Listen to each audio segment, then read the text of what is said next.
Hello! Vikings then. Everyone loves Vikings. Unless you're in their way, I guess. In fact, if you're a monk on the east coast of England and you saw the longships coming, then you knew. Bad times ahead. So I've been fascinated by Vikings ever since I was a tiny child, and not just the usual sort of stuff of the fearsome warrior kind of thing, but I was always interested in their everyday lives as well. And you know, they were capable of horrific savagery, it's true, but they were also capable of really lovely artistic expression. And the Vikings weren't just raiding pirates, they were very much settlers as well, and you know, they spread way beyond their original locales, and you know, they got all the way to America. So when we think of Vikings, we tend to think of the huge fearsome warriors with well, big beards and great swords and axes and so on and so forth. It wasn't all like that. In fact, the number one grave good that you find in Viking burials is actually a comb. They were very into grooming, probably more than I am, in fact. In fact, one of my favourite quotes about Vikings comes from, I found this on the Viking Answer Lady site. I've got it here on my laptop. And this is a quote from an English cleric. "It is reported in the chronicle attributed to John of Wallingford that the Danes, thanks to," and this is during the period when the Dane law was in effect, so a huge swathe of what became England was actually belonged to Denmark and was very widely settled by the Danes, much to the discontent of the Anglo-Saxons that had previously colonised the area. Anyway, so it's reported that in the chronicle attributed to John of Wallingford that the Danes, thanks to their habit of combing their hair every day, of bathing every Saturday, and regularly changing their clothes, were able to undermine the virtue of married women and even seduce the daughters and nobles to be their mistresses. Cheeky buggers. Anyway, so as I was reading more about the daily lives of the Norse people, I was quite interested in trying to make some of the things that they would have used.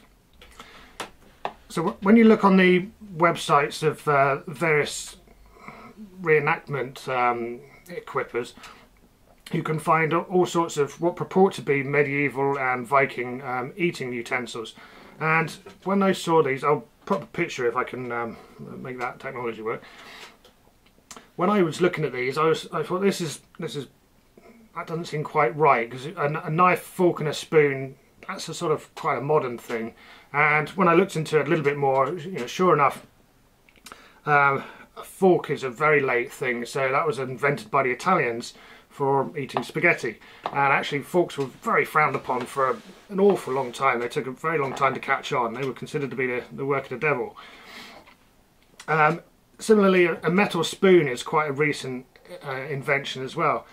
You've got to think, before you had stainless steel, putting metal, as in a piece of normal steel or iron, in your mouth, that's got quite a taste to it.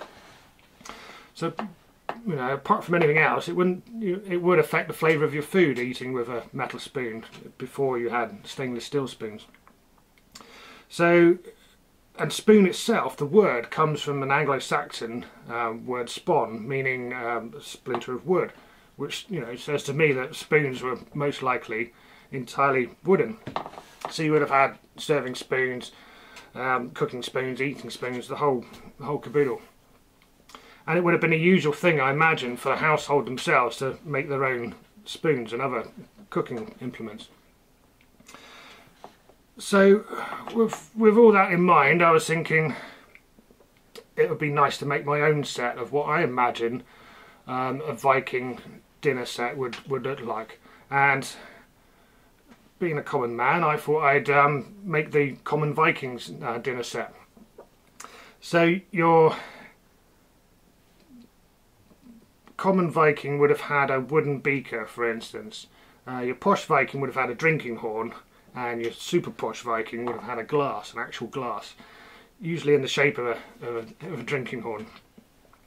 But your commoner would have had a beaker, and that would have been turned.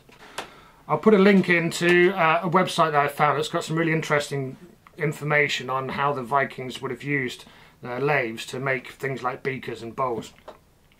So they would have used a pole lathe for making bowls, and a pole lathe works very differently to what I would think of as a normal lathe. A pole lathe has a stand, and it has the work held between centres, just like my lathe does, but instead of it going round and round, it has a pole, which would be like a sapling behind it, a springy sapling, and then a piece of string or rope or whatever comes down from that sapling around your piece of work and then down onto a treadle.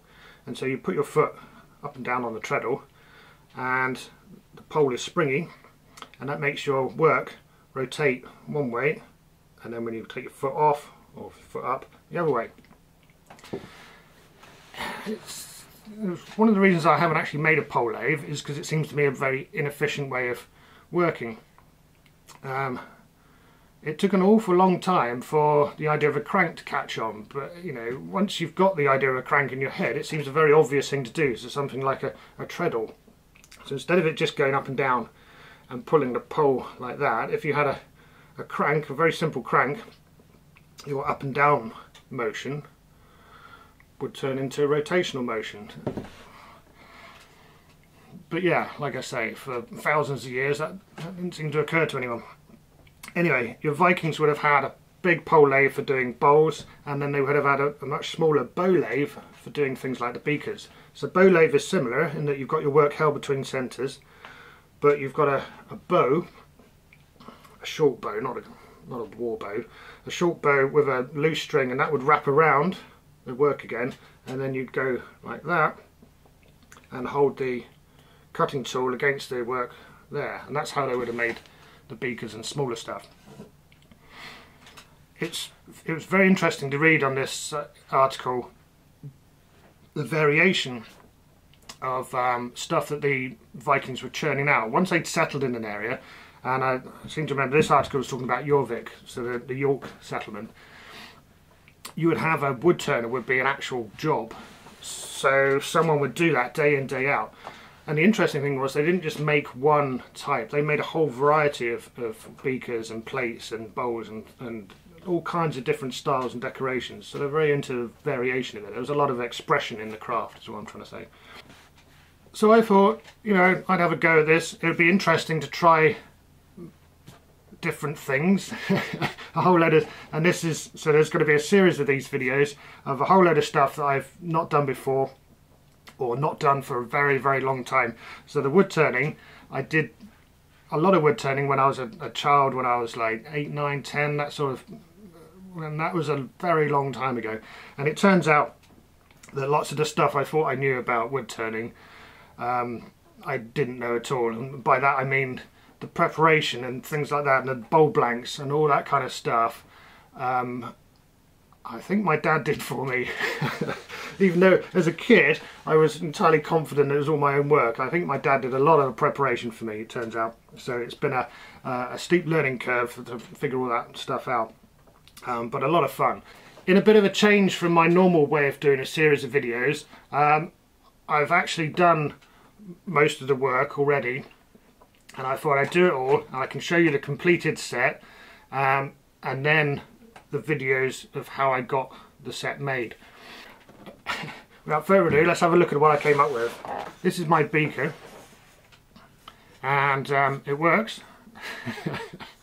I've drank quite a lot of ale out of this already, and yeah, it works nicely. So that's the first video, will be me making this, and that's, yeah, I'd say that's more or less successful. In the second video then, I made a knife, and I made the knife early on so that I could use it to help make the spoon. In order to make the spoon, part of the spoon making is to carve out the bowl, and for that you need a special knife called a hook knife. So that was the next thing I made, and then using this knife and the hook knife I made some spoons. It took me a few spoons before I got one that I would call a usable spoon. The first spoon that I made, I didn't notice a defect in the wood, and when it dried it split. The second spoon was more successful, but again it had a defect in the wood, and as I was doing this I was learning about how to avoid these defects. And then the third spoon, again very simple, but this one actually held together and was kind of the shape that I intended, so I'm calling that the successful spoon. And then this is the bit I've just done, is the bowl. I made the beaker out of cherry, and I would have liked to use some cherry for the bowl, but I didn't have any big enough. So I ended up, because it turns out turning end grain isn't a great idea, and it's not what the Vikings would have done either, so I split a big log to make this. It's not quite finished because what I want to do now is to dry it out and then finish it off if it survives the drying, and I'm not entirely sure that it will, but you'll see why in the video. So that then is the whole set. This is what I wanted to make, but it ended up the piece of wood that I had that inside of it instead. So that's what happened there. Right, if you're interested in watching this series, you'll see me make this beaker. Make this knife, use those knives to make this spoon, and then eventually make a bowl. Stay tuned.